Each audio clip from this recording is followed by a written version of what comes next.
Hello, students.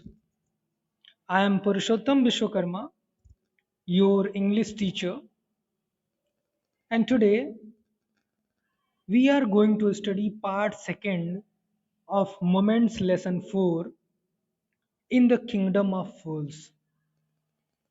In the first part, I told you about how the Guru and his disciple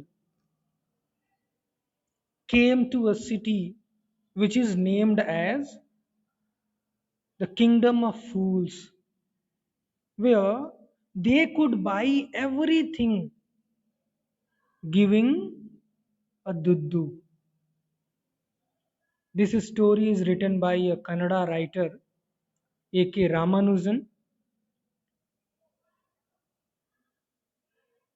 where there was a theft, and in the process of theft, the thief died because the wall fell over him, over his head, and due to that, he died. The thief's brother went to the king and pleaded for justice. What happens in this story that is quite similar to the Hindi story you have already studied, where everything could be purchased by giving a taka. First of all, that merchant was called whose wall fell. He was decided to be the culprit. Further, a bricklayer was called. Now, what happens next?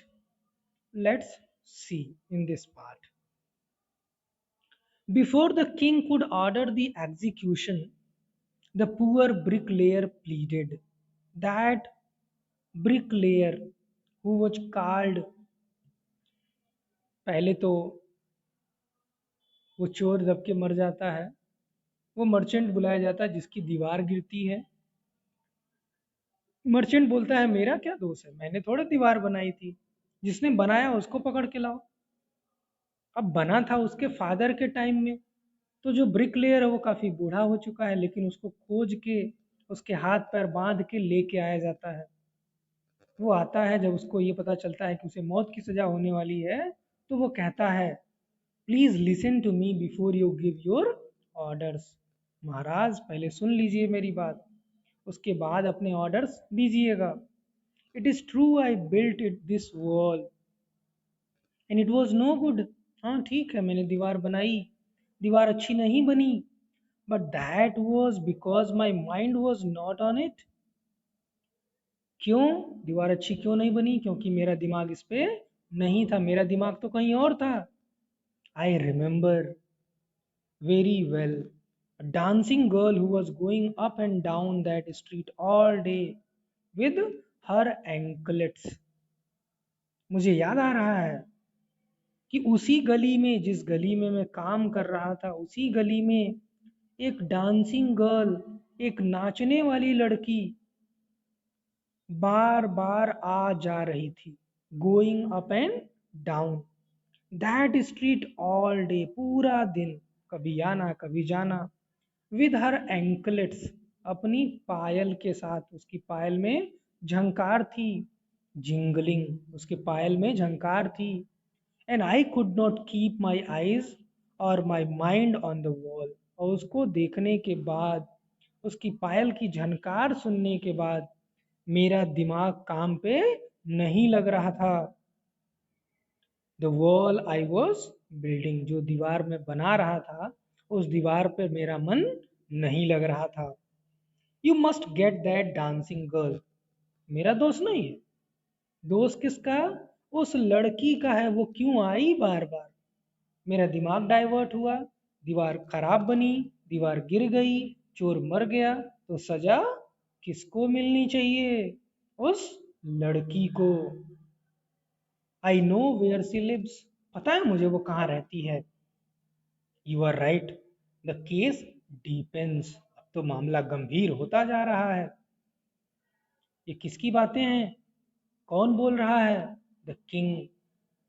We must look into it, it is not easy to जज such complicated cases. राजा बोलता है, जरूर हमें इस बात का ख्याल रखना होगा। बड़ा कॉम्प्लिकेटेड केस है ये, बड़ा उलझा हुआ मामला है ये, आसान काम नहीं है न्याय देना। Let's get that dancer wherever she is, जहां भी हो लेके आओ उसको। किसको? उस डांसिंग गर्ल को। The dancing girl now an old woman. अब चूंकि उस मर्चेंट के पिताजी के जमाने में बना था, तो वो डांसिंग गर्ल भी अब क्या हो गई है? बूढ़ी हो गई है, बनाने वाला भी बूढ़ा हो चुका है, bricklayer. Now an old woman came trembling to the court. अब आती है कांपते हुए, लड़खड़ाते हुए कोर्ट में। उससे भी सवाल पूछा जाता है, did you walk up and down that street many years ago while this poor man was building a wall? Did you see him? King ने क्वेश्चन किया, क्या तुम उस गली में जब ये दीवार बना रहा था, ये सामने तुम्हारे खड़ा व्यक्ति, जैसे कोर्ट में पूछते हैं, क्या जब ये दीवार बना रहा था तुम उसको देख रही थी, बार बार आ जा रही थी? डिड यू सी हिम, क्या तुम उसको देख रही थी? Yes my lord, I remember it very well, हाँ याद है मुझे, मैं देख रही थी। So you did walk up and down with your anklet jingling. अच्छा, इसका मतलब तुम अपने घुंघरुओं के साथ वहां पे आ जा रही थी, घुंघरुओं की झनकार बजाते हुए आ जा रही थी, पायल झनकारते हुए जा रही थी। You were young and you distracted him, तुम जवान थी, तुमने उसको डिस्ट्रैक्ट किया, उसका दिमाग काम करने में नहीं लगा। सो ही बिल्ट बैड वॉल, उसने क्या बना दी? एक बुरी दीवार बना दी, खराब दीवार बना दी। It has fallen on a poor burglar, अब ये एक डकैत के ऊपर, लुटेरे के ऊपर गिर गई।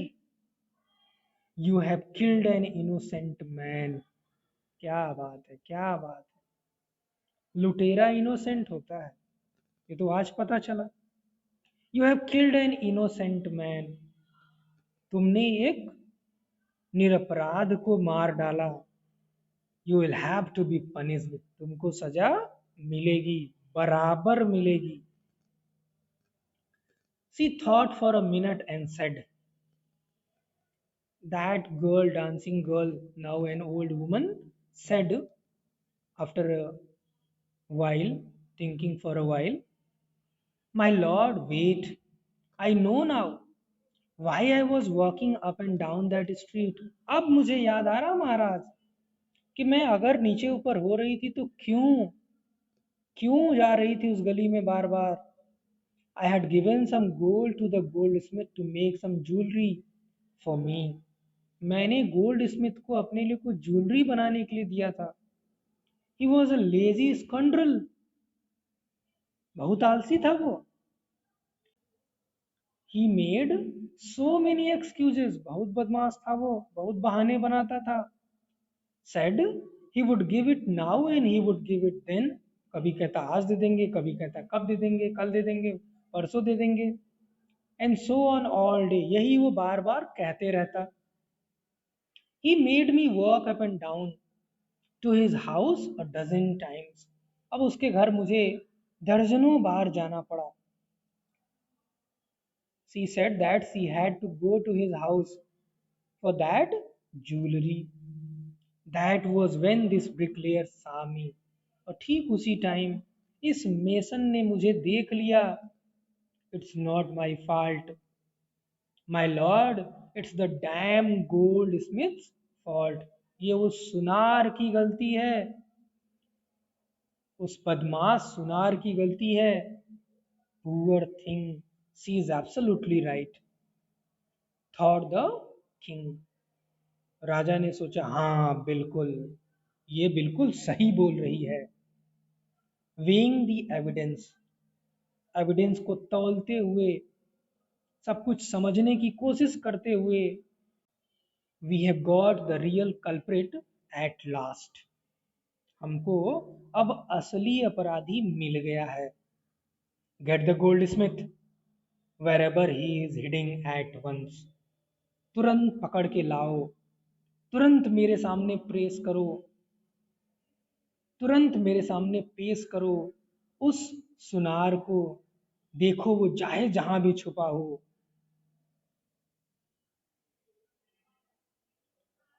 The king's bailiffs search for the goldsmith, king के सिपाही, बैलिफ्स सिपाही, उस गोल्ड स्मिथ की खोज करते हैं। Who was heading in a corner of his shop, जो अपनी दुकान के एक कोने में छुपा हुआ था। He was heading in a corner of his shop. When he heard the accusation against him, he had his own story to tell. When he heard all these things, the accusations, जो उसके ऊपर आरोप लगाए जा रहे थे, उसकी खुद की स्टोरी थी। उसने एक नई कहानी सुनाई, जैसे बाकी सुना रहे थे, एक दूसरे के ऊपर दोष लगा रहे थे। My lord, he said, I am a poor goldsmith. It's true I made this dancer come many times to my door. सही है, ये डांसर मेरे यहाँ बार बार आई, लेकिन इसका दोषी मैं नहीं हूँ। I gave her excuses because I could not finish making a jewellery before I finished the rich merchants orders, because I had to finish the rich merchants orders, उस धनी व्यापारी का ऑर्डर मुझे पूरा करना था। They had a wedding coming, उनके घर में शादी थी। And they would not wait, they could not wait for long. You know how impatient rich man are, आपको तो पता ही है, ये धनी लोग बड़े इम्पेशेंट होते हैं, इनसे धैर्य नहीं रखा जाता। Who is this rich merchant who kept you from finishing this poor woman's jewellery, कौन है ये धनी मर्चेंट जिसने तुमको इस लड़की का, इस डांसिंग गर्ल का गहना बनाने से रोका। Made her walk up and down, और उसकी वजह से ये बार बार गली में आती जाती रही।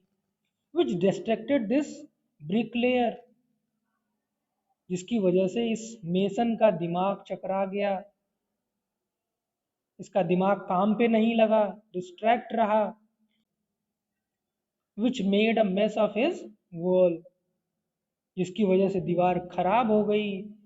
Which has now fallen on an innocent man and killed him, अब वो एक इनोसेंट आदमी के ऊपर गिर गई और उसको मार डाला। कैन यू नेम हिम, क्या तुम उसका नाम बता सकते हो? Will know the name in next part.